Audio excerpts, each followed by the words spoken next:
నీ పార్టీలో జాయిన్ చేసుకున్నటువంటి వాళ్లకు ఏ జీన్స్ ఉన్నాయని నువ్వు జాయిన్ చేసుకున్నావు. నీకు చిత్తశుద్ధి ఉంటే ఇవాళ కోర్టులో పోయి కొట్లాడుతున్నావు కదా, మరి ఆ రోజు వెంటనే తీసుకొని మంత్రులుగా కూడా చేసారు.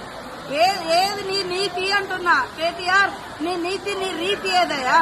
ఆ రోజు తలసాని శ్రీనివాస్ యాదవ్ ను సవితా ఇంద్రారెడ్డిని తీసుకొని ఎమ్మెల్యేలుగా తీసుకొని అదే గవర్నర్ దగ్గర తీసుకుపోయి అత్యంత నీచంగా హేయంగా నువ్వు మంత్రి పదవులు కూడా ఇచ్చి రాజ్యాంగాన్ని ఉల్లంఘించిన నువ్వు ఇవాళ రాజ్యాంగ ధర్మాసనం కాడికి పోయేటువంటి అర్హత నీకుందా?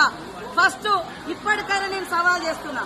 మా పార్టీలోకి వచ్చినటువంటి ఎమ్మెల్యేలు నువ్వు అంటున్నావు కదా, దానికి పునాదిగా నువ్వు కొత్త రాష్ట్రంలో మొత్తం 2014లో 2018లో ఎవరున్నా కూడా పాపం సర్పంచులున్నా, ఎంపీటీసీలున్నా, జెడ్పీటీసీలున్నా, ఎమ్మెల్యేలున్నా, ఎంపీలున్నా అందరినీ భయపెట్టి బలవంతం చేసి రకరకాలుగా తీసుకొని అలాంటి మార్పిళ్లకు శ్రీకారం కొత్త తెలంగాణలో చుట్టింది నువ్వు.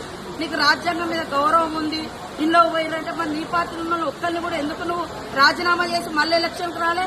ఇవాళ డిమాండ్ చేస్తా ఉన్నావు. అదే కాకుండా ఇప్పటికి మీరు సవాల్ చేస్తున్నావు. మీ పార్టీలో ఇతర పార్టీ నుంచి వచ్చిన వాళ్ళు ఇప్పుడు కూడా గెలుచున్నారు, వాళ్ళని కూడా రాజీనామా చేయించు.